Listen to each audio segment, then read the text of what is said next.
Xitoy doiralarining Uyg'ur, Qozoq va boshqa musulmonlarni qamab qo'ygan yig'ilish lagerlarining sonining 500 ga yetadiganligi bildirildi. Xabar qilinishicha, Xitoyning Uyg'ur va Qozoqlarni qamagan 500 dak yig'ilish lageri oshkorlangan. Washingtondagi Sharq Turkiston Milliy Uyg'unish harakatining bildirishicha, ular 182 lagerning jo'grafiyalik koordinatini aniqlagan. Onundan boshqa 209 turma va 74 emgak bilan o'zgartish markazi borligi ilgari surilgan. Gollandiyada 4-navbatlik Sharq Turkiston strategik muzokara yig'ini boshlandi. Uyg'ur tadqiqot instituti tomonidan uyushtirilgan strategik muzokara yig'ini Yevropa Sharq Turkiston ma'rif jamiyatining sohibxonligida o'tkazildi.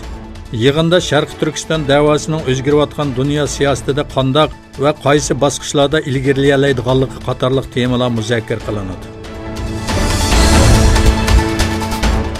Türkiye'den Sharq Turkistonga qaytgandan keyin tutqun qilindi deb qaror ilingan İbrahim Qurbonning aslida Xitoy soqchilari tomonidan ayirdirimda qiynab o'ldirilganligi oshkorlandi.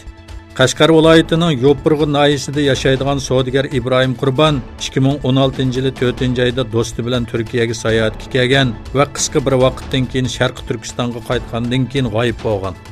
Eng yangi uchurlarga asoslanganda İbrahimning 2016-yili Urumchi aerodromidagi tutib turish markazida soqchilarning so'roq qilishi jarayonida o'lib ketganligi necha yildan keyin o'tirg'i chiqqan.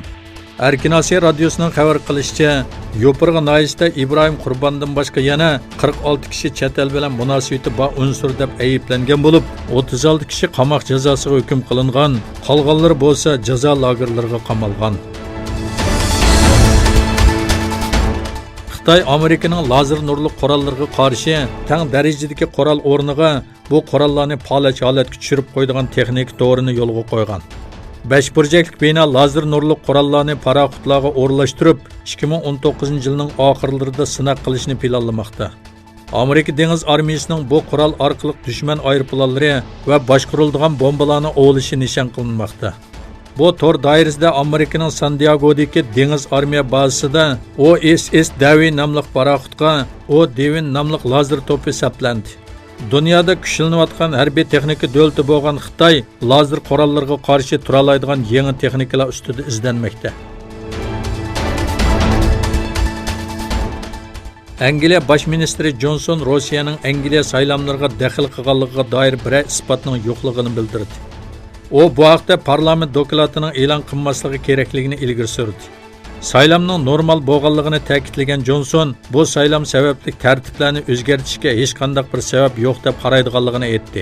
Johnson Rossiyaning saylamlarga daxl qilganligi haqida buningga doir hech qanday isbot yo'q dedi. Iroqda 1-oktyabr boshlangan parxo'rlikqa qarshi namoyishlar davomlashmoqda.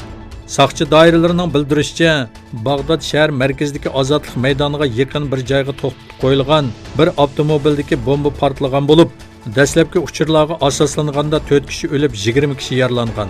Iroq Mustaqil kishilik huquq komiteti e'lon qilgan dokladga asoslanganda 1,5 oydan buyangi namoyishda 319 kishi hayotidan ayrilgan bo'lib, 15 ming kishi yaralangan.